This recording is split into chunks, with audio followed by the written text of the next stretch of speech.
Abangers na ang fans ni Catherine Bernardo at Alden Richards sa posibleng pagtatambal uli ng Kat Dens sa panibagong remake ng Marimar.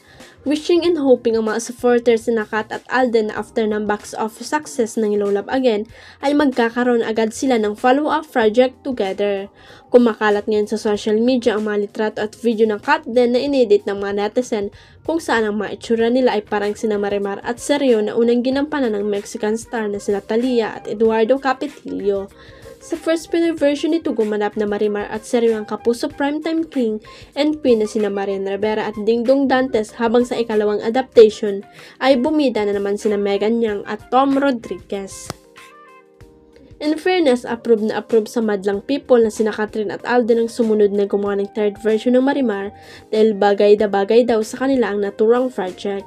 Sabi ng fans, perfect daw ito bilang follow-up sa Hello Love Again na siyang unang collaboration movie ng GMA7 at ABS-CBN Studio. Sa isang report ng veteran entertainment columnist reporter na si Carl Rola, nabanggit nitong may plano talaga ang GMA at ABS-CBN na i-remake uli ang Marimar para sa Kat Den. Ngunit nagka-problema raw sa unang bahagi pa lang ng negosasyon dahil napakamahal daw ng sinisingil ng Mexican production na gumawa ng Marimar. Pagkatapos nito ay nahinto ng pag-uusap tungkol sa pagbili uli ng rights ng Marimar. Pero ang latest daw, tumawag daw ang Mexican producer sa GMA at payag na raw sila sa presyong ibinibigay ng network.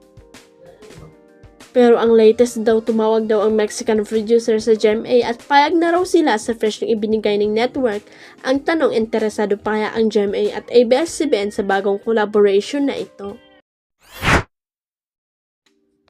Sa paglipas ng panahon ay malaki na umano ang pinagbago ng pananaw ni David Licauco sa buhay. Noon ay mareklamo ang aktor pagdating sa sunod-sunod na trabaho.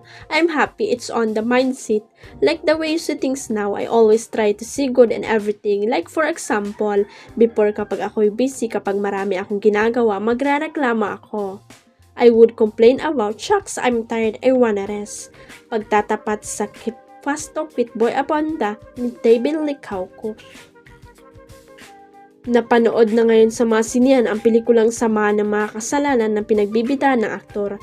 Aminado si David na mayroon din siyang mga nagagawang kasalanan sa tunay na buhay. Nalilate siguro, pero now kasi I would say na I'm very much self-aware with everything that I do. Feeling ko hindi na ako ganong ka-reckless. I always have to think twice kung ano ang kailangan kong gawin. Parang instead of living mindlessly, I'll try my best to think muna bago ko to gawin. Hindi na ako as makasalanan as when I was younger. Lugang paliwanag ng binata. Si Sanya Lopez ang nakatrabaho ni David sa naturang pelikula. Ayon sa aktor ay nakaranas ng pambabash si Sanya mula sa ilang mga tagahanga ng tambalang barda ni Barbie Fortesa at David. The great thing about Sanya, medyo wala siyang pakialam when it comes to those things. She knows na okay, this is part of the job. I am partnered up with a person who has a love team, then it's okay. Feelings nila yun ang maganda kay Sanya, hindi siya affected talaga. I actually asked her, how do you feel about it? Sabi, no, it's okay, wala yun. Then I said, sorry, baka may nagbabash sa'yo because of us, because of me, dahil partner tayo dito. She was really cool about it, tinawanan lang namin. Kwento niya.